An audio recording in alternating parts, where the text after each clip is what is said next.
Bismillahirrahmanirrahim. Assalamualaikum warahmatullahi wabarakatuh. Baiklah, nama saya Nafisa Fridayanti, NIM 1830 105041, mata kuliah itu Etika Profesi Keguruan. Yaitu yang pertama, kita akan membahas tentang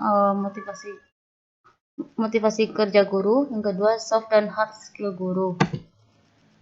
Itu motivasi kerja guru, pengertiannya itu motivasi kerja guru merupakan dorongan atau keinginan yang timbul dari seseorang guru untuk mendidik, mengajar, atau merencanakan, melaksanakan, dan menilai.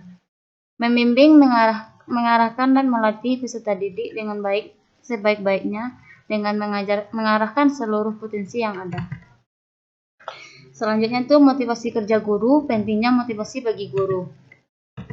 Yang pertama yaitu dengan memiliki motivasi yang muncul karena kesadaran diri, guru lebih tekun dalam pekerjaannya, guru memiliki kecermatan dan ketelitian dalam melaksanakan pekerjaannya, serta adanya kesabaran dalam menyelesaikan pekerjaannya, walaupun membutuhkan waktu yang lama.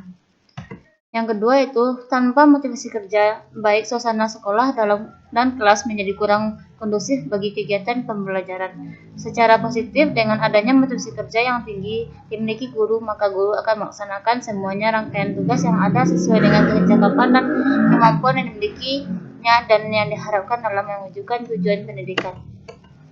Yang ketiga yaitu disiplin merupakan jalan bagi guru untuk sukses dan melaksanakan pekerjaannya dan mempertahankan prestasi kerja serta bersaing secara sportif. Selanjutnya itu ciri-ciri guru yang memiliki motivasi kerja. Yang pertama, ketekunan. Yang kedua, kegairahan dan semangat kerja. Yang ketiga, disiplin guru. 4, memberikan fasilitas. Yaitu selanjutnya upaya peningkatan motivasi kerja guru. Yang pertama yaitu memberikan pujian. Yang kedua, memberikan penghargaan atau piagam. Yang ketiga, bonus. Dan selanjutnya memberikan fasilitas. Selanjutnya itu strategi pengembangan motivasi. Yang pertama, mengenali dengan baik seluruh personil bawahannya. Yang kedua, tempatkan bawahan pada pekerjaan sesuai dengan minat, kemampuan, dan keahlian serta kesenangannya. Yang ketiga itu tidak ada bawahan yang dekat dan jauh atau anak emas dan anak perak. Kembangkan kondisi bahwa produktivitas kerjanya yang baik adalah memberikan kesempatan yang sama dan tidak memprioritaskan seorang atau sekelompok kerja. Yang keempat itu menerapkan strategi dirumuskan oleh Ki Hajar Dewantara, yakni ing Garsong Tulodo. Yang kedua itu ing Media Mangun Karso Tut Uri Handayani. Selanjutnya itu metode pemberian motivasi kepada guru. Untuk memberikan motivasi pada tenaga kerja atau guru ada dua metode yang dilakukan, yaitu pertama secara langsung atau motivasi langsung dan secara tidak langsung atau motivasi tidak langsung. Yang kedua itu motivasi yang tidak langsung adalah motivasi yang diberikan secara tidak langsung atau tidak secara terang-terangan. Soft dan hard skill guru. Sebagaimana disebutkan dalam Undang-Undang Nomor 14 Tahun 2005 tentang guru dan dosen. 4 kompetensi minimal yang harus dimiliki guru adalah kompetensi pedagogik, kompetensi personal dan kompetensi profesional, dan kompetensi sosial. Dalam bahasa yang lain, keempat kompetensi guru tersebut dibagi ke dalam dua kelompok, yaitu disebut dengan hard skill dan soft skill. Pengertian soft skill adalah kemampuan yang harus dimiliki oleh seorang guru dalam mencapai tujuan pendidikan yang terdiri dari kompetensi kepribadian dan kompetensi sosial. Pembagian soft skill yaitu yang pertama intrapersonal skill atau kompetensi kepribadian. Kepribadian guru adalah sifat hakiki seorang guru yang tercermin pada sikap dan perbuatan yang membedakan dari orang lain. Kompetensi kepribadian atau kemampuan dalam mengelola diri secara tepat sebagaimana dijelaskan dalam buku Ramayulis Filsafat Pendidikan Islam dapat diwujudkan.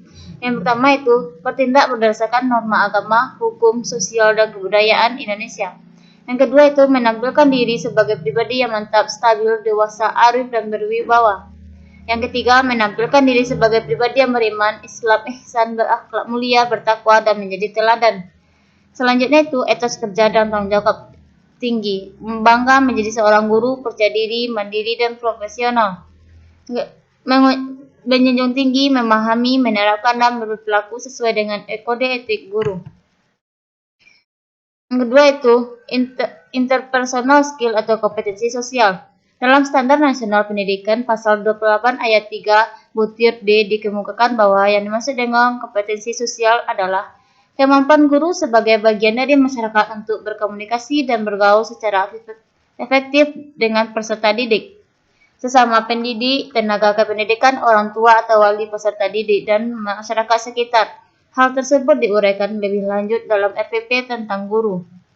Bahwa kompetensi sosial merupakan kemampuan guru sebagai bagian dari masyarakat yang sekurang-kurangnya memiliki kompetensi untuk berkomunikasi secara lisan, tulisan, dan isyarat, menggunakan teknologi komunikasi dan informasi secara fungsional, bergaul secara efektif dengan peserta didik, sesama pendidik, tenaga kependidikan, dan orang tua atau wali peserta didik, bergaul secara santun dengan masyarakat sekitar. Selanjutnya itu pengembangan soft skill.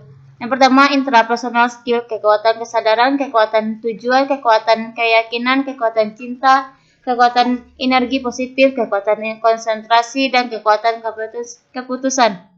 Selanjutnya itu interpersonal skill. Beberapa cara mengembangkan interpersonal skill Ramayulis menjelaskan sebagai berikut. Memperbanyak senyum, menjadi apresiatif, menjadi pendengar aktif, menciptakan lingkungan kerjasama, menjadi mediator, berkomunikasi dengan jelas, menjadi humoris, berempati, dan tidak mudah mengeluh. Hard skill merupakan kemampuan untuk menguasai ilmu pengetahuan, teknologi, dan keterampilan teknis dalam mengembangkan intelligent question yang berhubungan dengan bidangnya. Pembagian hard skill yaitu ilmu atau kecerdasan intelektual. Yang dimaksud yaitu ilmu dalam hard skill adalah kecerdasan intelektual atau kemampuan seseorang dalam memahami ilmu yang telah dipelajari. Pengetahuan wilayah kerja aspek kognisi dalam hal ini sering dikenal dengan istilah IQ. Yang kedua itu keterampilan. Yang dimaksud keterampilan di sini adalah kemampuan seseorang menerapkan ilmu yang telah dipelajarinya dalam kehidupan sehari-hari. Misalnya seseorang anak yang bisa melakukan sholat setelah belajar fikih tentang bab sholat. Pengembangan hard skill guru yang pertama melalui pendidikan formal di sekolah. Mata pelajaran yang ada adalah untuk mengasah kemampuan siswa. Kemampuan diasah di sekolah dasar dan sekolah menengah bertujuan untuk membekali siswa kemampuan dasar untuk mempelajari kemampuan yang lebih spesifik di jenjang pendidikan berikutnya. Kedua itu, pembelajaran hard skill paling ditekankan pada jenjang sekolah menengah, kejuruan, dan perguruan tinggi. Pentingnya soft dan hard skill guru. Pengembangan skill guru sebuah keharusan dalam rangka menghadirkan guru-guru berkompeten, inovatif, kreatif, dan cakap dalam mengatasi segala personal pendidik terlebih dalam menghadapi era globalisasi seperti sekarang ini. Dunia pendidikan sangat membutuhkan orang-orang yang profesional dan tanggap terhadap tantangan zaman.